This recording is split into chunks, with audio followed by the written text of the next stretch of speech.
Hi hello ನಮಸ್ಕಾರ. ನೀವು ನೋಡ್ತಾ ಇದ್ರೆ ಸುವರ್ಣ ನ್ಯೂಸ್ ಡಿಜಿಟಲ್. ನಾನು ರೋಜಾ ಮನುಪಾಟಿ. ಸದ್ಯಕ್ಕೆ ಸಾಕಷ್ಟು ಚರ್ಚೆ ಆಗ್ತಾ ಇರುವಂತಹ ವಿಚಾರ, ಎಲ್ಲರೂ ಕೂಡ ಕಾತರರಾಗಿ ಕಾಯ್ತಾ ಇರುವಂತಹ ಒಂದು ರಿಯಾಲಿಟಿ ಶೋಗಾಗಿ ಅಂತ ಹೇಳಿದ್ರೆ that is Bigg Boss.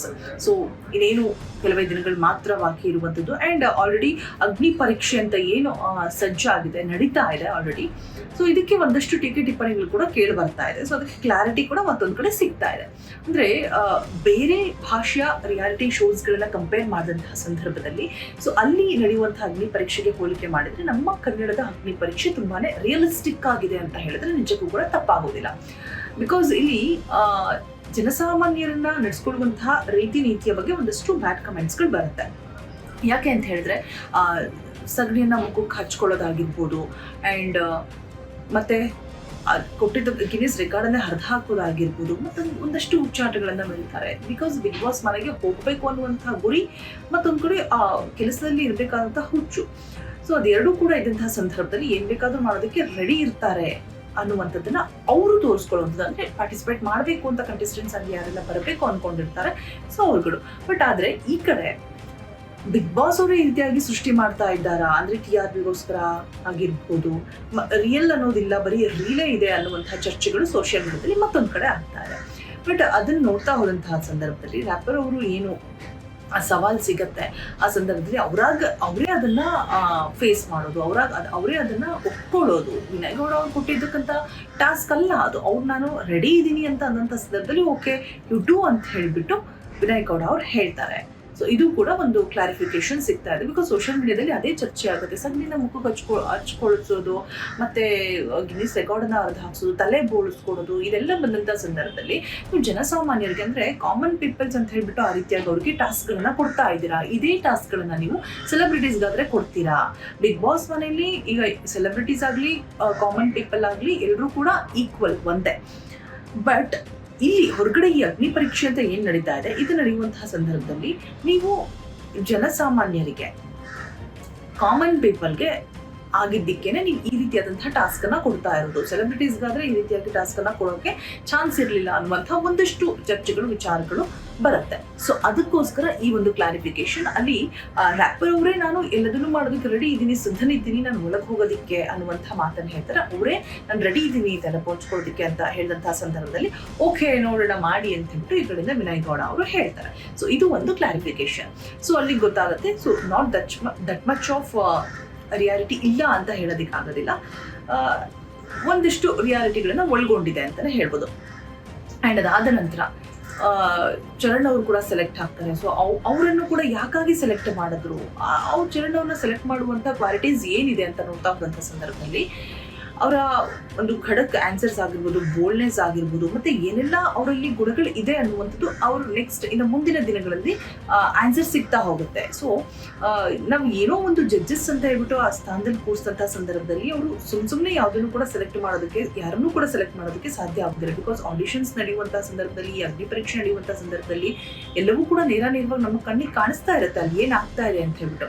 So ಸುಮ್ಮನೆ ಇಲ್ಲ ಇದು ನಾಟಕೀಯವಾಗಿದೆ, ರಿಯಲ್ ಅಲ್ಲ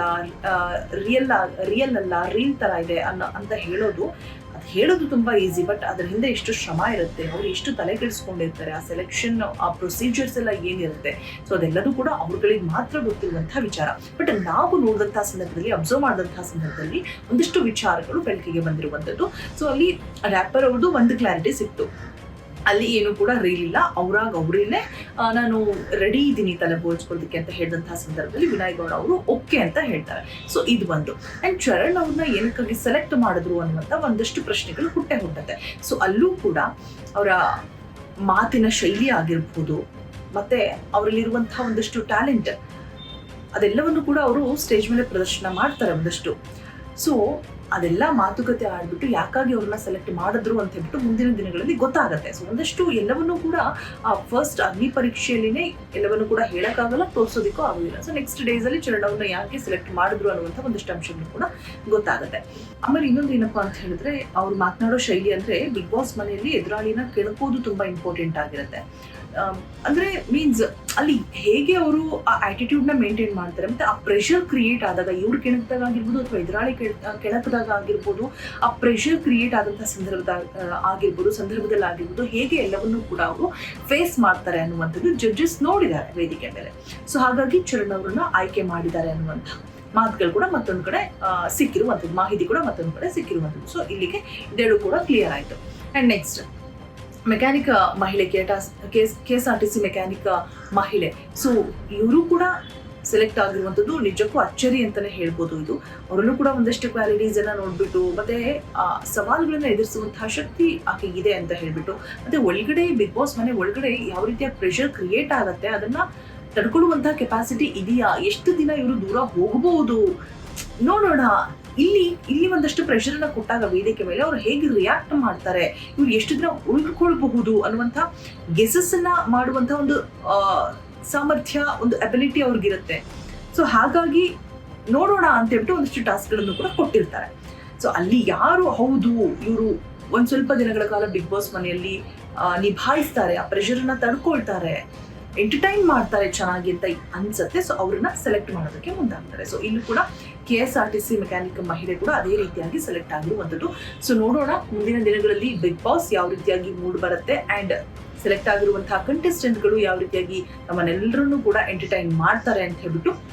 ಸೊ ಸದ್ಯಕ್ಕಂತೂ ಏನು ಸೆಲೆಕ್ಷನ್ ಪ್ರೋಸೆಸ್ ನಡೀತಾ ಇದೆ, ಅಗ್ನಿ ಪರೀಕ್ಷೆ ಅಂತ ಏನು ನಡೀತಾ ಇದೆ, ರೀಲ್ ಅಂತ ಹೇಳ್ಬಿಟ್ಟು ಏನೆಲ್ಲ ಚರ್ಚೆಗಳಾಗ್ತಾ ಇದೆ ಸೋಷಿಯಲ್ ಮೀಡಿಯಾದಲ್ಲಿ. ಸೊ ಅದು ಯಾವುದೂ ಕೂಡ ರೀಲ್ ಅಲ್ಲ, ಎಲ್ಲವೂ ಕೂಡ ರಿಯಲಿಸ್ಟಿಕ್ ಆಗೇ ಇರುವಂಥದ್ದು.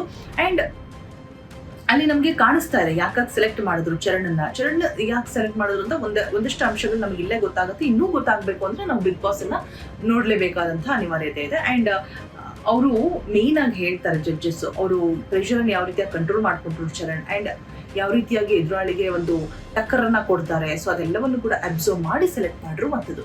ಸೊ ಇನ್ನೇನು ಕೆಲವೇ ದಿನಗಳು ಮಾತ್ರ ಇರುವಂಥದ್ದು, ದಿನಗಳನ್ನೇ ಆರಂಭ ಆಗಿದೆ.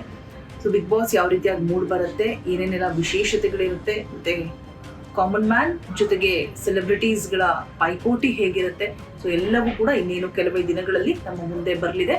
ಸೊ ನೋಡೋಣ ಬಿಗ್ ಬಾಸ್ ಯಾವ ರೀತಿಯಾಗಿ ನಮ್ಮೆಲ್ಲರನ್ನು ಕೂಡ ರಂಜಿಸಲಿದೆ, ಯಾವೆಲ್ಲ ಕಂಟೆಸ್ಟೆಂಟ್ಗಳು ವಿಭಿನ್ನವಾದಂತಹ ವ್ಯಕ್ತಿತ್ವವನ್ನು ಹೊಂದಿರುವಂತಹ ಕಂಟೆಸ್ಟೆಂಟ್ಗಳನ್ನು ನಾವು ನೋಡ್ಬೋದು, ನಮ್ಮನ್ನೆಲ್ಲ ಎಂಟರ್ಟೈನ್ ಮಾಡ್ತಾರೆ ಅಂತ ಹೇಳ್ಬಿಟ್ಟು. ಸೊ ಇದಿಷ್ಟು ಇವತ್ತಿನ ಸ್ಪೆಷಲ್ ಕಂಟೆಂಟ್. ಇನ್ನಷ್ಟು ಒಳ್ಳೊಳ್ಳೆ ಅಪ್ಡೇಟ್ಗಳಿಗಾಗಿ ಜೊತೆಗೆ ಡೈಲಿ ಬಿಗ್ ಬಾಸ್ ಅಪ್ಡೇಟ್ಗಳಿಗಾಗಿ ಫಾಲೋ ಮಾಡಿ ಸುವರ್ಣ ನ್ಯೂಸ್ ಡಿಜಿಟಲ್ ಪೇಜ್. ಇಷ್ಟೊತ್ತು ಸುದ್ದಿ ಕೊಟ್ಟ ನಾನು ರೋಜಾ ಮನುಪಾಟಿ. Thank you.